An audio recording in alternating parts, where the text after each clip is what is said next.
Hey everybody, we are in all things algebra, the geometry version. This is 7-1, the Pythagorean Theorem and the Converse. If you're wondering what a converse means, it means basically like the reverse operation type thing. So, this is going to be 3 parts. Part 1 will be going through what all it means, 1 through 7. Part 2 will be 8 through 13, because you can see we got some word problems right there. And then the actual converse will be part 3. So check down in the description and get the links below. The description to get the links below from part 1 and part 2 and so forth. All right, so the Pythagorean theorem is a squared plus b squared equals c squared.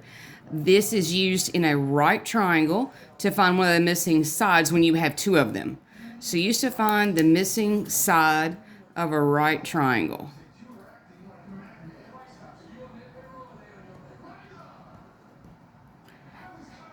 A and B, these two right there, these two right here, those are called your legs. C, which is the slanted part, is called the hypotenuse.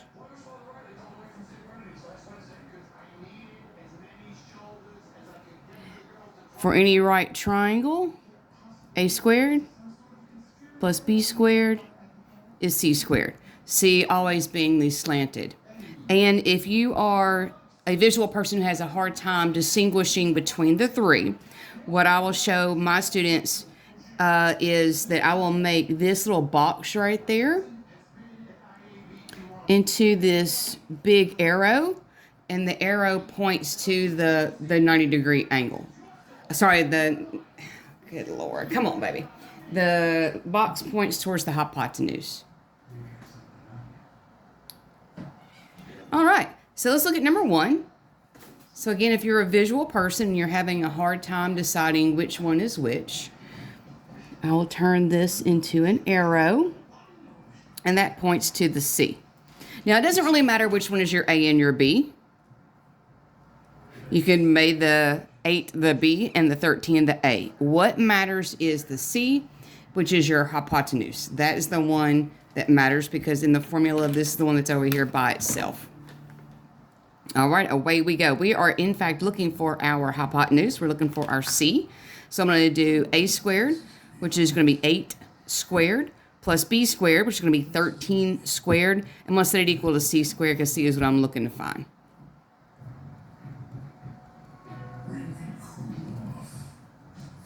And I'm going to grab my handy-dandy calculator, and I'm going to type in 8 squared plus 13 squared. Straight in, just as you see it, because the calculator does order of operations without me having to break it down step by step. And any calculator will do that. This is not a special calculator. Any calculator you have will do order of operations for you. So I got 233. Now, this is not the hypotenuse. This is what c squared is. I have to actually do something one more step to that 233 to find out what my c is. And the opposite of adding is subtracting. The opposite of multiplying is dividing. The opposite of squaring is to square root. And when in doubt, get your tail out of the way. When in doubt, if you will look at your calculator, and this is on every calculator, here is your squared button. Right below it, mine happens to be green. Some are going to be yellow. Some may be blue. Some may be yellow. Is your square root button. So this is your inverse operation to a squared. So if you ever forget what's opposite of squaring, this is going to be square root right there. It's going to square root 233. Now, it looks like there is no square root of 233. Your teacher may want it as a decimal. So, I don't know. You're going to have to ask your teacher how they want it, because every teacher is different. Since the square root of 233 does not break down, some teachers will be like, well, that's just the square root of 233 then. Some may want it as a decimal rounded to the hundredths. Some people may want it a decimal rounded to the tenths. Some people may want it to the whole number. In college, when I was taking all my math classes to get my degree, every single professor wanted it to the 100. So that's kind of the habit I got into. So I'm going to put 15.26. Every teacher is different. You're going to have to learn how to round. Okay, number 2. Again, I'm going to draw my arrow. There's pointing to my hypotenuse. Looks like my C is the X. I don't care which one is my A and my B. It ultimately does not matter. You could have made the A the 22. You could have made the B the 27. All right, here we go. A squared plus B squared equals C squared. I made the A the 27. I made the B the 22. Doesn't really matter which one's your leg A and which one's your leg B. What matters is the C. The hypotenuse is the one that matters. You have to pay attention to that one. Again, doesn't really matter what kind of calculator you got. They do order of operations, so you don't have to break it down yourself. So I've got 1,213. The opposite of squaring, now that we all know, is a square root. All right, so there's no such thing as a square root of 1,213. Looks like it's going to be approximately 34.83. And if you're sitting there looking at my calculator, but lady, that's a 2. Yeah, but the number behind it is an 8. 5 and higher makes that 2 round up. If it was a 0, 1, 2, 3, or 4, yeah, that would stay a 2. But it's not. It's an 8. So, yeah, there you go. All right, number 3. Okay, my arrow pointing to the hypotenuse. Looks like this time I have my C. I'm going to make the 7 the A. I'm going to make the X the B. Again, it doesn't really matter which one's your A and your B. It's the hypotenuse that has to be the C. So pay attention to that. So I made, again, A squared with me 7 squared plus B squared, which is X squared. And the hypotenuse this time we have is 9 squared.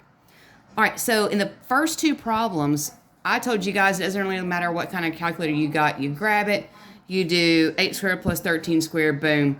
You do 27 squared plus 22 squared, boom. Well, this particular problem is not an addition problem anymore because I'm adding something to the 7 squared. I have to do the inverse operation of adding, and that's to subtract 7 squared. So when I grab my calculator and I have the hypotenuse, it's no longer an addition problem. I'm going to put in literally 9 squared minus 7 squared. That's going to be a 32. And the opposite, or I know, I always say it wrong. I'm not an algebra teacher. I haven't been an algebra teacher in 26 years. It's inverse operation to a squared is a square root. Square root of 32. All right, okay. So this one actually breaks down.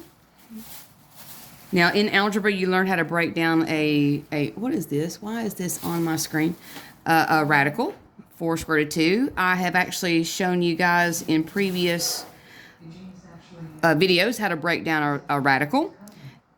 So you get 4 squared root of 2. If your teacher wants it as a decimal, it's like going to be 5.66. Because after that, 5 is a 6, that makes it round up. So 5.66. What did I have? 5.66. All right, number 4. Got an arrow. Points to the hypotenuse. Doesn't really matter which one's your A and your B. 19.1 squared plus B squared. 30.5 squared. So the C, that's your hypotenuse. All right.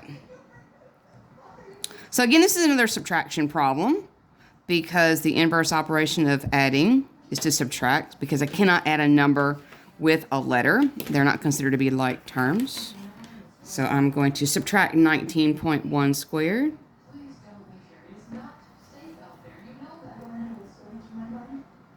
Get my, all right.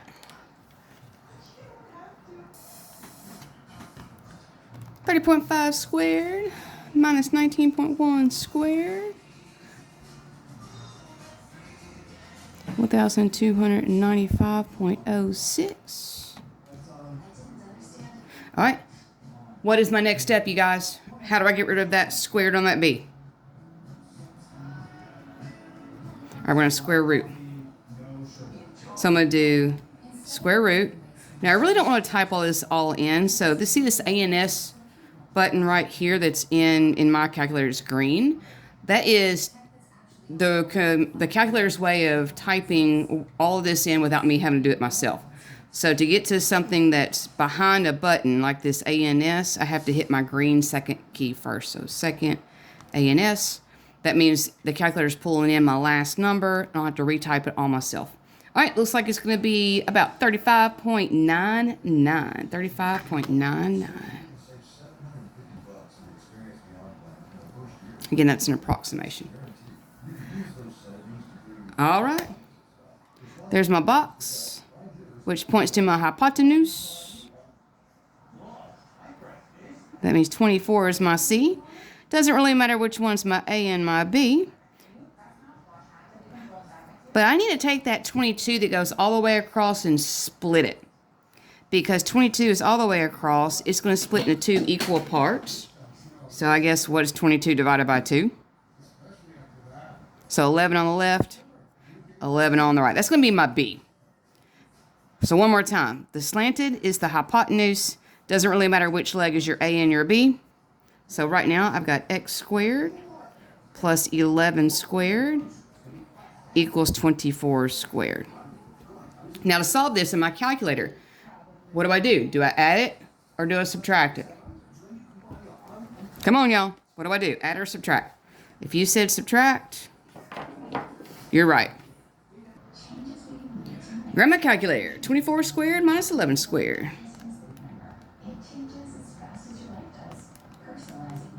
I got 455.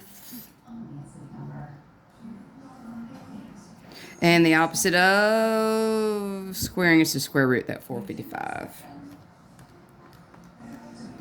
Okay, looks like it does not break down. So it's either going to be the square root of 455 or 21.33.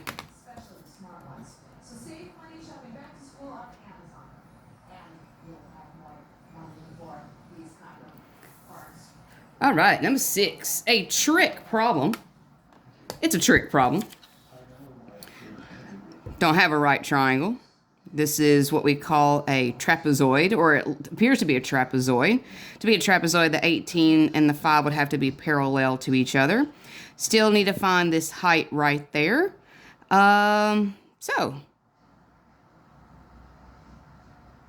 I'm going to make it look like a right triangle. So I want you guys to look at just that part right there. Ignore this. There's your right triangle. But this 5 is also the 5 at the top. If the whole thing is 18 and the right part of that is 5, what would I add to that 5 in this blue to make an 18? 5 plus what this blue section right here is an 18. So what is it, y'all? 13. All right, very good. So it looks like C is my hypotenuse. I have a leg that is 13. And I have a leg over here that's X. That's going to be my B. A squared plus B squared equals C squared. I think this problem proves right here that not every problem is going to be straightforward. A right triangle. This is going to become more prevalent as we go, especially when we get into squares, rectangles, trapezoids, things that you have a right triangle sitting inside. So do keep that in mind. It gets progressively more interesting as we go. But once you learn the Pythagorean theorem in a right triangle, it's going to come up more and more and more. All right, is this addition or subtraction?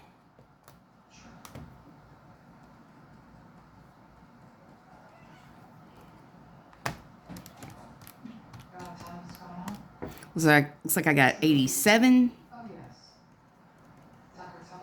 Then what?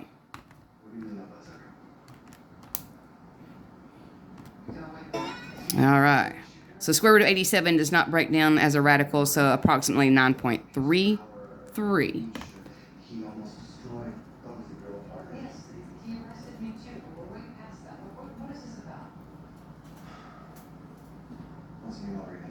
Okie dokie, number 7. Looks like the last one in part 1. I need to find this whole thing right here. Now, it'd be really simple if this had a 90-degree box right there, but it does not. So I don't know if this large triangle is a right triangle. I don't know. I know that the right figure is most definitely a right triangle. And I also know that the left figure is most definitely a right triangle. If you're sitting there going, well, how'd you know that? Well, angles that make a straight line are 180. So if the angle on the right is 90, the angle on the left is 90, which makes it, yeah, a right triangle. So what I'm going to do is I'm going to split this into 2 separate problems. I'm going to do the Pythagorean theorem for the green, the one on the left, to find this little section, this little green section. I'm going to do another Pythagorean theorem for this blue triangle on the right to find this long blue section. Then I'm going to add them together. Pretty simple as that. So, green triangle to get this little section, blue triangle to get this long section. I heard you drop it. You got to get it yourself. I'm not getting it for you. All right. Arrow. There's my C. I'll make 12 my A. And this little section right there, I don't know my B. Here we go. A squared plus B squared equals C squared. This is for the triangle on the left, the green one. Add or subtract in my calculator. Yeah, I forgot my squared, thanks.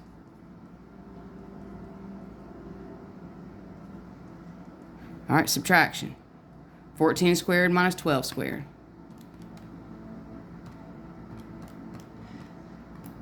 $52. Square root that. This is not going to be my final answer.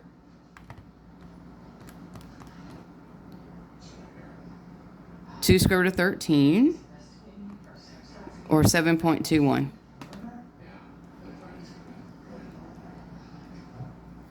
$7.21. Okie dokie. That is not my final answer. That is just what this little bitty green section right there is. Now I got to worry about this blue triangle. I want to do, again, the Pythagorean theorem. It's pointing towards the C. I've already labeled 12 my A, and this over here would be my B. This little blue base of this triangle. A squared plus B squared equals C squared. Okay, subtract 12 squared to the other side. 29 squared minus 12 squared. 697. Okay, which does not break down, but it's approximately 26.40.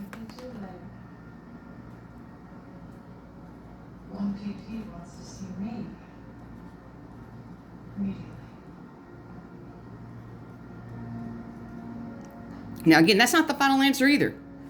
What I have done is I have found this long blue leg of the triangle. They want the whole thing. So this 7.21 is my little bitty green. This 26.40 is my little bitty blue. All you gotta do is add those together to get the whole X. So, add them. So I've got my 26.40. I'm gonna hit plus. I'm going to shoot back up in my calculator to grab that 7.211 number. Boom.